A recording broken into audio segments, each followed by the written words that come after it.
Assalamualaikum kawan-kawan. Buat kalian juga saya ucapin selamat pagi, selamat siang, selamat sore, dan selamat malam. Di video kali ini saya ingin memberi tips nih buat kawan-kawan agar burayak tidak mati.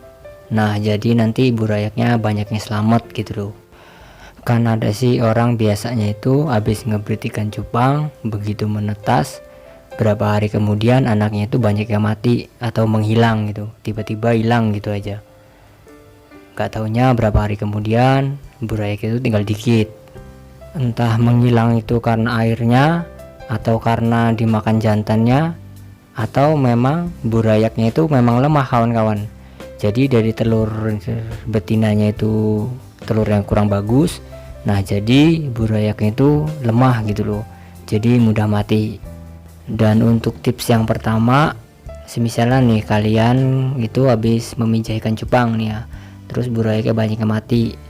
Seandainya itu faktornya itu dari airnya gitu, air itu jelek makanya burayaknya banyak yang mati.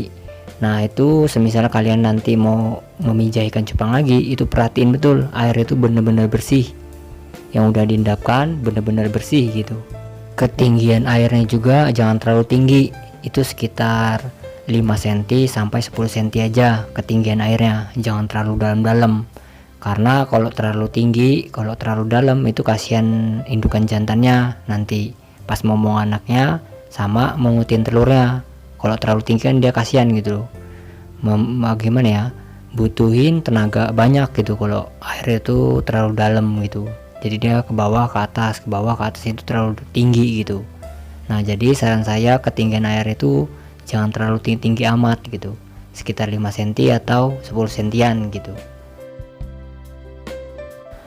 Nah, kalau semisalnya burayak itu mati karena indukan jantannya, nah berarti kawan-kawan itu kalau beli ikan cupang, semisalnya nih ya kalian itu mau ngebrit ikan cupang, terus beli ikan cupang itu yang murahan dulu gitu kan, misalnya pemula nih baru belajar gitu, seandainya baru belajar. Nah, belinya itu kalau bisa misalnya kalian tuh beli ikan cendolan gitu kan. Nah, ikan cendolannya itu kalau bisa gen dari keturunan yang bagus gitu loh kawan-kawan, bukan cendolan yang dari gen itu jelek. Misalnya kalian tuh beli ikan cupang yang kurang bagus gitu warnanya, nah tapi itu dari keturunannya itu bagus gitu loh. Nah, sebagai contohnya kalian bisa lihat di video ini kan burayaknya lumayan banyak kan ya. Ya diomongin banyak ya banyak sih, kan ada sih yang lebih banyak dari ini, ada juga yang lebih dikit. Nah, tapi kalau menurut saya ini lumayan banyak lah.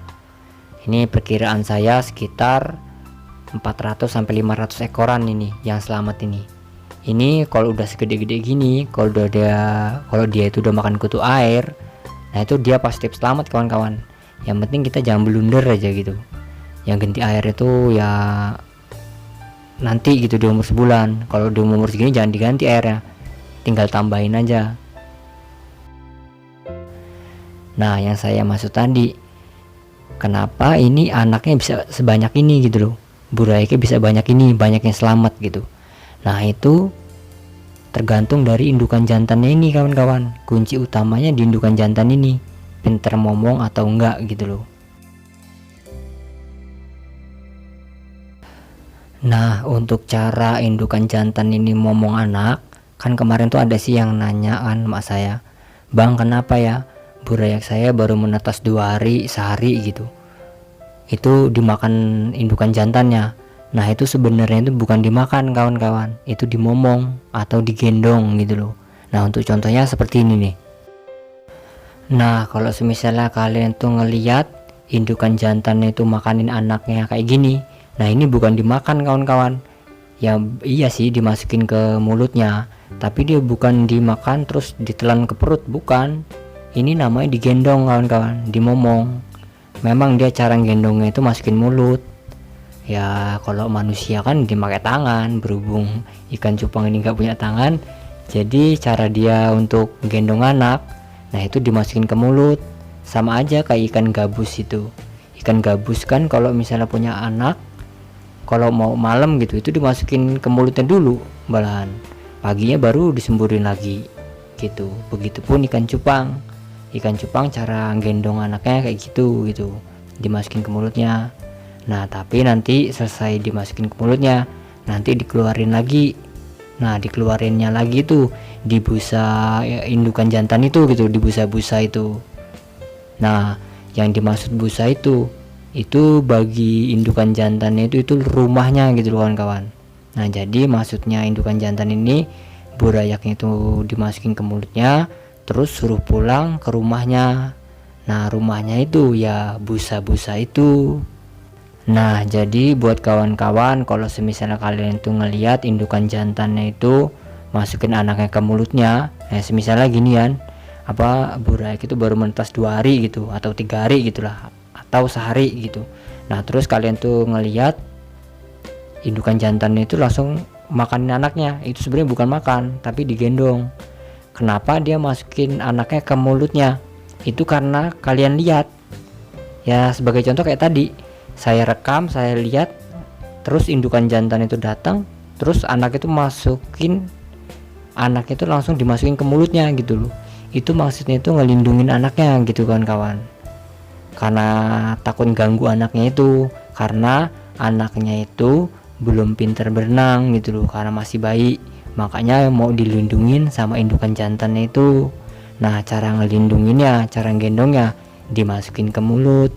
Nah jadi buat kalian, kalau misalnya ada indukan jantan terus makanin anaknya itu baru menetas itu bukan dimakan ya kawan-kawan, tapi digendong.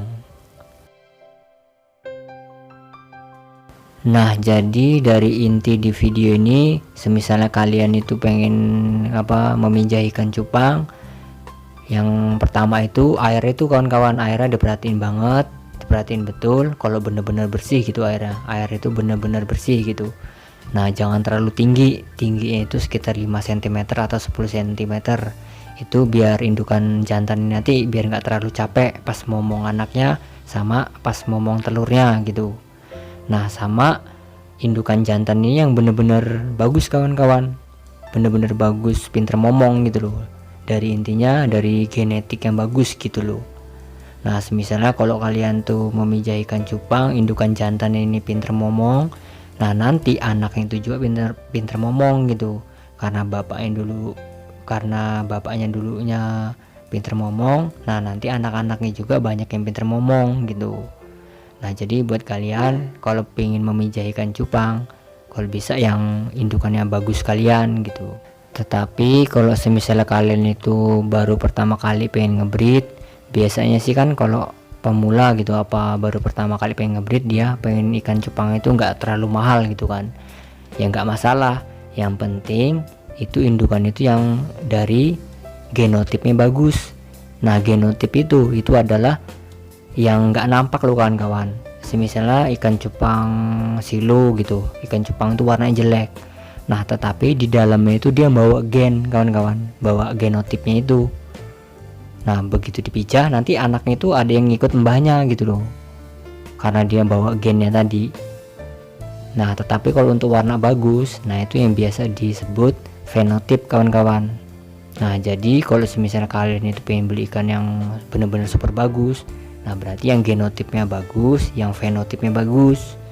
Nah tetapi kalau untuk pemula saya saranin genotip yang bagus dulu, karena kalau fenotip yang bagus, misalnya genotipnya itu bagus, fenotip bagus, itu biasanya mahal.